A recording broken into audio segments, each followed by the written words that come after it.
আসসালামু আলাইকুম, আমি সুমাইয়া শিরিন হুমায়রা, বঙ্গবন্ধু শেখ মুজিব মেডিকেল কলেজের ফাইনাল ইয়ার এমবিবিএস একজন পরীক্ষার্থী।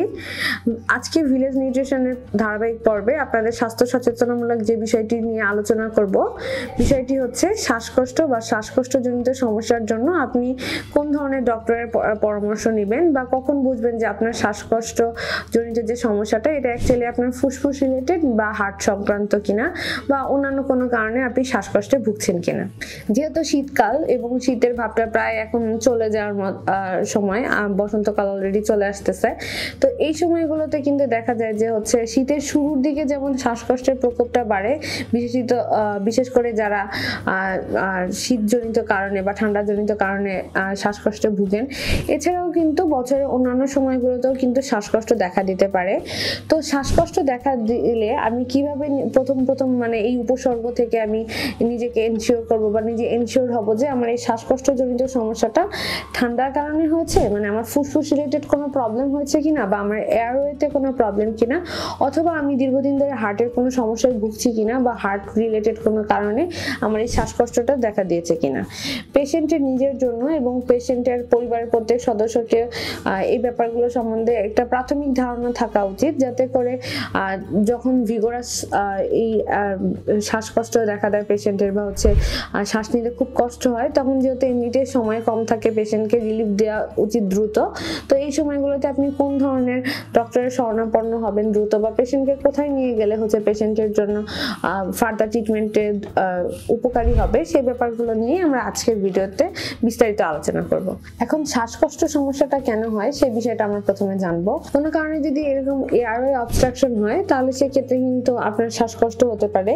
শ্বাসকষ্টজনিত সমস্যার আমাদের মেডিকেলেও টার্মে কিছু ডিজিজ রয়েছে, যেমন অ্যাজমা বা হাঁপানি। এটা সম্বন্ধে অলমোস্ট সবারই একটা ধারণা থাকে যে অ্যাজমা বা হাঁপানি শুনলেই হয়তো বা শ্বাসকষ্ট হলেই সবাই মনে করে যে হয়তো বা আমার অ্যাজমার টান উঠছে বা অ্যাজমা হয়েছে, কিন্তু অ্যাকচুয়ালি সবসময় অ্যাজমা থেকে যে শ্বাসকষ্ট হয় ব্যাপারটা ঠিক তা না। এছাড়াও কিছু সিওপিডি এবং হচ্ছে ব্রঙ্কাইটিস এবং ফুসফুসের কিছু নিজস্ব রোগের কারণে কিন্তু আপনার শ্বাসকষ্ট হতে পারে। এবার আমরা আসি হার্টের সমস্যার কারণে কখন শ্বাসকষ্ট হয়। হার্টের রিগার্জিটেশন অথবা হার্ট ফেইলিওর বা হার্ট অ্যাটাকের কোনো হিস্ট্রি থাকলে বা হার্ট ফেইলিওর হলে, বিশেষত হার্ট ফেইলিওর হলে কিন্তু ইনিশিয়ালি পেশেন্টের যে সিমটমগুলো দেখা দেয় তার মধ্যে অন্যতম কিন্তু শ্বাসকষ্ট। সো শ্বাসকষ্ট হলেই আপনি রোগীকে সাথে সাথে যদি হঠাৎ করে শ্বাসকষ্ট মানে আগে পরে কখনো হিস্ট্রি নাই বা এরকম কিছু হয়েছে, তাহলে কিন্তু কাল বিলম্ব না করে আপনার উচিত দ্রুত আপনার পেশেন্টকে হসপিটালাইজড করা। কখন আমরা পুঙ্খানুপুঙ্খভাবে বুঝবো যে আমার এই শ্বাসকষ্টটা হার্টের প্রবলেমের কারণে হয়েছে নাকি আমার ফুসফুস বা লাংয়ের কোনো সমস্যার জন্য হয়েছে। ইনিশিয়ালি লাংয়ের কোনো ইনফেকশন জনিত কারণে যদি কখনো শ্বাসকষ্ট হয় বা লাংয়ের ওন কজেসের জন্য যদি হয়ে থাকে, তাহলে আমরা যে বিষয়টি লক্ষ্য করি যে পেশেন্ট কিন্তু ঠান্ডার সমস্যা অথবা সাথে কিছুদিন ধরে জ্বরে ভুগছেন, এই হিস্ট্রিটা কিন্তু তাদের কাছে খুবই নর্মাল। মানে খোঁজ নিলে জানা যায় যে না, হয়তো বা কিছুদিন আগে তার জ্বর হয়েছিল বা খুব ভিগোরাস কাফ ছিল বা কাশি ছিল, ঠান্ডায় ভুগেছেন, তারপর থেকে তার শ্বাসকষ্টটা শুরু হয়েছে। এই রোগের সিকোয়েন্স বা রোগের হিস্ট্রিটাকে কিন্তু আপনাকে হেল্প করবে বা হচ্ছে ডক্টরকে আপনি বলে তিনি অবশ্যই ইনিশিয়ালি বুঝে যাবেন যে হচ্ছে আপনার এই কষ্টটা হয়তো বা এয়ারওয়ে কোনো কারণে হয়েছে অথবা আপনার লাংয়ের কোনো কারণে হয়েছে। তাহলে সেই ক্ষেত্রে আপনার হার্ট সেফ আছে এটা আপনি ধরে নিতে পারেন, এবং এটা একটা ভালো বিষয়। কি কজেস দেখে আপনি বুঝবেন যে আপনার হচ্ছে হার্ট রিলেটেড কজে শ্বাসকষ্ট হচ্ছে। প্রথমত এই ধরনের পেশেন্টের কিন্তু দেখা যায় শুরুর দিকে বিপিটা অনেক বেশি হাই থাকে বা হাই বিপির একটা হিস্ট্রি রয়েছে।